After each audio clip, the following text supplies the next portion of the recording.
Alhamdulillah baik. Oke, udah sarapan? Udah. Udah ya.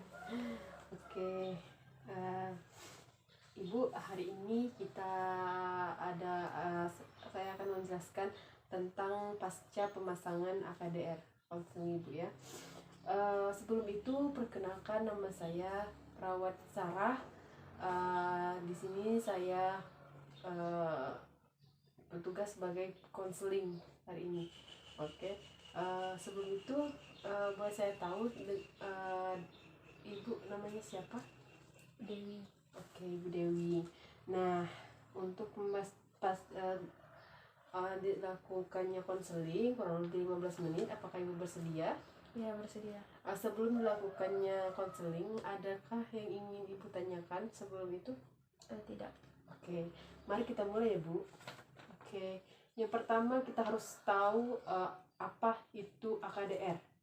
AKDR itu alat kontrasepsi dalam rahim. Oke, alat kontrasepsi dalam rahim itu adalah disebut juga spiral atau coil.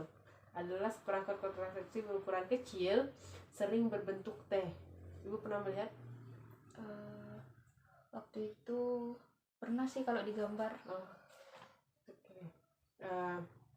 Mengandung tembaga atau levonorgestrel yang dimasukkan ke dalam rahim.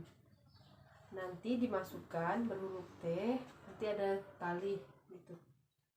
Saya tunjukkan gambarnya.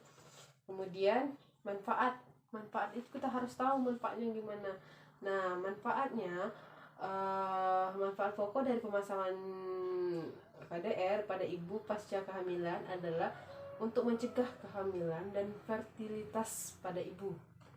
Oke. Kemudian setelah kita mengetahui manfaat, kemudian kita harus mengetahui jenis-jenisnya juga. Jenis-jenisnya ada tembaga non hormonal. Ini mengandung hormon, bukan bahannya menggunakan tembaga dan tidak mempengaruhi kualitas hormon juga. Pembentuk ASI dan kualitas hormon lainnya. Sayangnya kualitas hormon lain pada ini tembaga terdapat efek samping seperti terganggunya pola menstruasi selama 3 bulan pertama. Oke.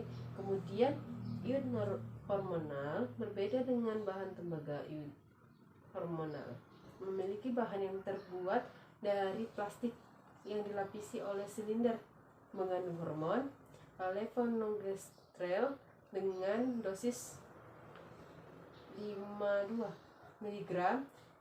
Efek sampingnya yang menjadi pertimbangan dalam penggunaan iod hormonal ini adalah pendampak pada pengaruh hormon wanita. Oke, kemudian kita harus tahu juga kelebihan dan kekurangannya. Kelebihannya, selain efektif mencegah kehamilan, penggunaan AKDR bisa dilepas kapan saja, dan setelah dilepas, kesuburan moms bisa kembali dengan normal dan bisa mengurangi risiko terkena kanker serviks dan kanker endometrium. Dan moms tidak perlu khawatir karena tidak akan membuat badan menjadi gemuk seperti penggunaan pil KB. Kemudian kekurangannya, jika moms menggunakan AKDR tembaga, maka moms kemungkinan akan rentan mengalami pendarahan, menstruasi ataupun kram. Penggunaan AKDR membutuhkan biaya yang cukup mahal untuk proses pemasangannya. Tapi jika moms menggunakan hormon, maka akan menimbulkan efek samping layaknya PMS seperti sakit kepala, timbulnya jerawat dan pegal ini. Oke. Sampai sini apa Ibu paham? Ya. Oke. Kemudian cara pemasangannya Bu. Cara pemasangannya itu cukup panjang. Oke. Satu seperti biasa, tenaga medis untuk menggunakan yang bersih dan steril, tentu harus steril. Juga ibu tidak perlu takut. Kemudian mengukur kedalaman, kemudian begini, terus ibu bisa lihat Ini untuk para medis melakukannya dengan hati-hati. Ibu tidak perlu khawatir dalam saat pemasangan nanti. Kemudian ini, nah gambarnya seperti ini. Apakah ibu jelas? Kurang jelas ya bu? Ya seperti ini kurang lebih. Jadi dimasukin ke dalam Iya, rahim ini. ya seperti ini. Nanti dilepas, tarik. Oke, seperti ini. Untuk mencegah kehamilan. Iya. Ini lebih efektif. Oke. Itu. Mungkin itu saja bu. Adakah yang ingin ibu tanyakan perihal pasca pemasangan AKDR ini? Tadi ada kata-kata kanker serviks itu kanker yang di dalam rahim ya? Iya, itu juga bisa terjadi karena adanya misal benda-benda yang kurang steril atau apa seperti apa yang tadi ya di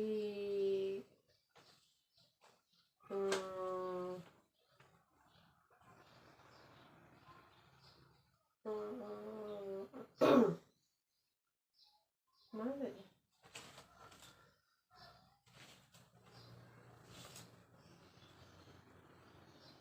Karena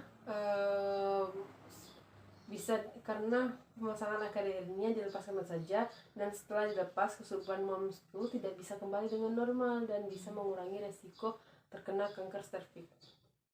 Nah, oke. Adakah ibu yang ingin tanyakan lagi? Tidak. Apakah ibu paham? Ya, Paham ya. paham. Jadi ada jenis-jenisnya.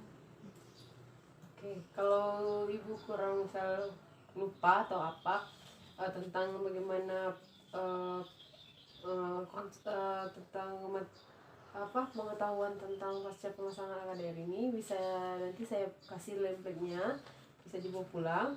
Nah, untuk hari ini konselingnya cukup sampai di sini. Nanti untuk pertemuan selanjutnya nanti kita akan bahas lagi kapan nanti saya akan menghubungi ibu, pertemuannya kapan. Oke.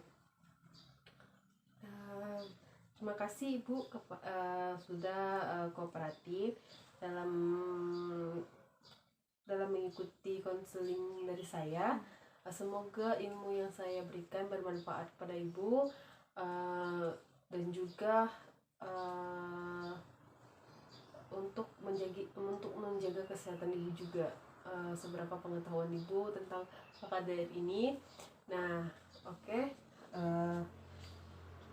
Mungkin itu saja dari saya. Nanti kalau ada waktu kita akan bertemu lagi.